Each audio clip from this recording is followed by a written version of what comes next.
फिर बॉम्बे टॉकीज़ हुई जो बिल्कुल अलग था। गैंग्स ऑफ वासीपुर का दानिश खान वो था ही नहीं, विजय।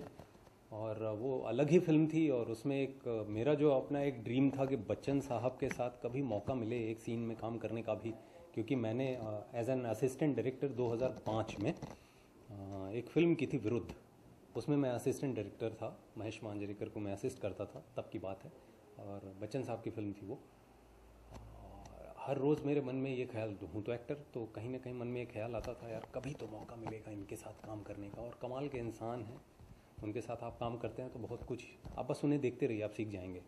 तो वो मैंने एज एन असिस्टेंट डायरेक्टर काम किया था। देन मुझे नहीं मालूम था तो कि 7-8 साल के बाद मेरी डेस्टिनी में ये लिखा है। और वो भी फिल्म मिली तो 100 ईयर ऑफ इंडियन सिनेमा के मौके पे जो फिल्म बनी, उसमें बच्चन साहब का हार्डकोर घनघोर फैन बनने का मौका मिला, जो मुरब्बा लेके आता है उन्हें खिलाने की कोशिश में और उसे ज़िंदगी समझ आती है। वो कुछ अलग तरह की चीज़ थी। और फिर अनुराग सर ने जो एक्सपेरिमेंट किया अगली का, ये तो मैंने कभी किया ही नहीं। आज 2015 में हूँ, पिछले 14-15 सालों में मैंने ऐसा कोई काम नहीं किया चैतन्य मिश्रा जैसा। और पर्सनल लाइफ में मैं दूर दूर तक कहीं से चैतन्य मिश्रा नहीं हूँ। तो मेरे लिए अगली बहुत ही यूनिक एक्सपीरियंस और स्पेशल फिल्म है। और अनुराग सर को मैं थैंक यू बोलना चाहूँगा कि उन्होंने इस तरीके का एक्सपेरिमेंट मेरे साथ किया। और मैं हमेशा उनके साथ फिल्म करना चाहता हूँ, बार बार। अच्छा, हम हार्डकोर सिनेमा की बात कर रहे हैं तो हम सबको पता है कि अनुराग कश्यप की जो फिल्में होती है काफ़ी डार्क होती है, काफ़ी फीलिंग होती है। तो अगर हम आपको पूछे कि जो रोल आप करते हैं, कैरेक्टर रोल होते हैं कुछ अलग होते हैं, तो is it the same kind of role you always wanted to do, या कुछ आप पहले से ही कुछ अलग करना चाहते थे, या कोई रोमांटिक एंगल देना चाहते थे किसी इस तरह से कुछ था? सी एक ही टाइम में ना आदमी बहुत कुछ होता है। होता क्या है कि आप स्क्रीन पे जब कोई एक चीज़ आपकी चल जाती है, आपको लोग उसी तरह का काम ऑफ़र करते हैं। मेरी कोशिश ये थी कि मैं अलग अलग तरह की चीज़ें कर सकूं। तो जो भी फिल्में की, चाहे वो सिटी ऑफ गोल्ड में एक हार्डकोर महाराष्ट्रीयन लड़का है, मला मराठी येते, मस्त मराठी बोलू शकतो मी, महेश मांजरेकर बरोबर राहून राहून मराठी शिकलो। वहाँ बहुत सारा काम मराठी में होता था, तो मैं सीख गया।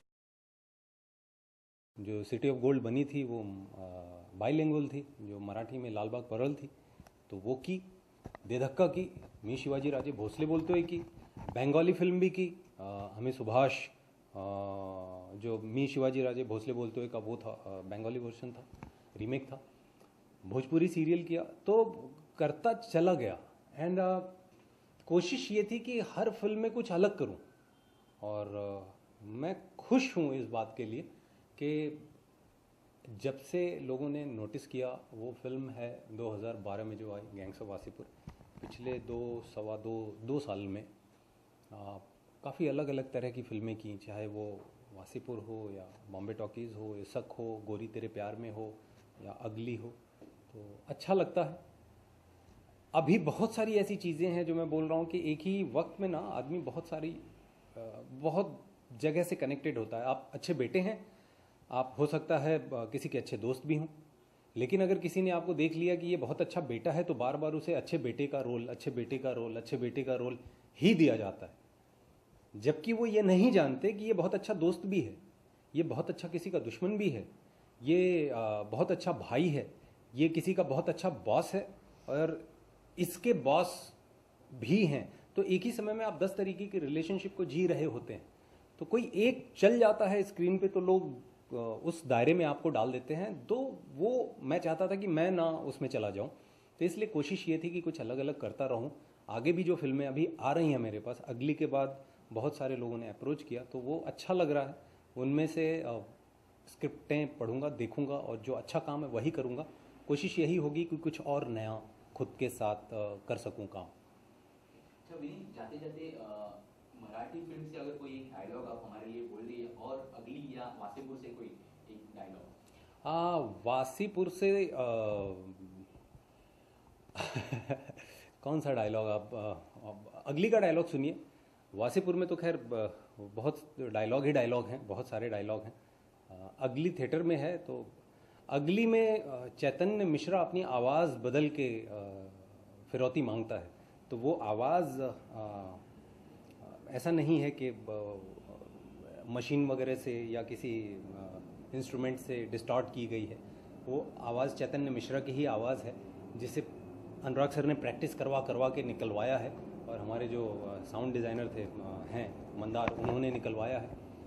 वो ये था कि तेरी बेटी मेरे पास है। तेरी बेटी तुझे जिंदा चाहिए तो 20 लाख रुपए का इंतजाम करके रखना। पुलिस को खबर की तो तेरी बेटी के टुकड़े टुकड़े करके वहीं डाल दूंगा जहां से उठाया था। तो ये आवाज़ अनुराग सर ने ही कहीं से, उनको क्या क्या उनके दिमाग में 10 चीज़ें चलती रहती हैं और वो बिलीव करते हैं, नया नया एक्सपेरिमेंट करते हैं और बस हो जाता है। तो अच्छा लगता है, इसलिए मैं हमेशा चाहता हूँ कि बार बार उनके साथ काम करने का मौका मिले। और अगली का जो फ़ायदा, इनफैक्ट रिलीज़ तो अभी हुई, लेकिन फिल्म लोगों ने पहले भी देखी। अब सुधीर मिश्रा सर ने फिल्म देखी थी, रफ कट, जब भी फिल्म का रेडी हुआ था, तो वहीं उन्होंने एक मेरे लिए काफ़ी अच्छी चीज़ें बोली थी।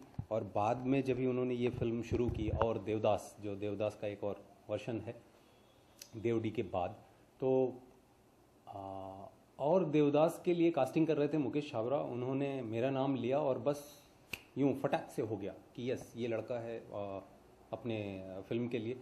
और उसमें जो मेरा रोल है वो है कैरेक्टर, वो नॉवेल का कैरेक्टर नहीं है, ये एक ख़ास बात है, इसलिए वो अलग है, स्पेशल है, एंड पारो से प्यार करता है। बाकी फिल्म एक छोटा सा शेड्यूल बचा है जिसे हम लोग करने जा रहे हैं, उसके बाद फिर इसके बारे में डिटेल में बात करेंगे। एक और फिल्म है इसके अलावा, बॉलीवुड डायरीज, जिसमें मेरे अपोजिट राइमा सेन है, और उसमें 3 कहानियां हैं, तो एक कहानी में मैं और राइमा हैं। और बाकी नई फिल्में जो आ रही हैं, बहुत सारे नए डायरेक्टर्स हैं जो मिलना चाहते हैं, जो काम करना चाहते हैं, अब उनको मिल रहा हूँ। काफ़ी सारी स्क्रिप्टें जो आई हैं उनको देख रहा हूँ, और अच्छा काम करना है, that's it. Thank you so much. Thank you very much. Yeah, that is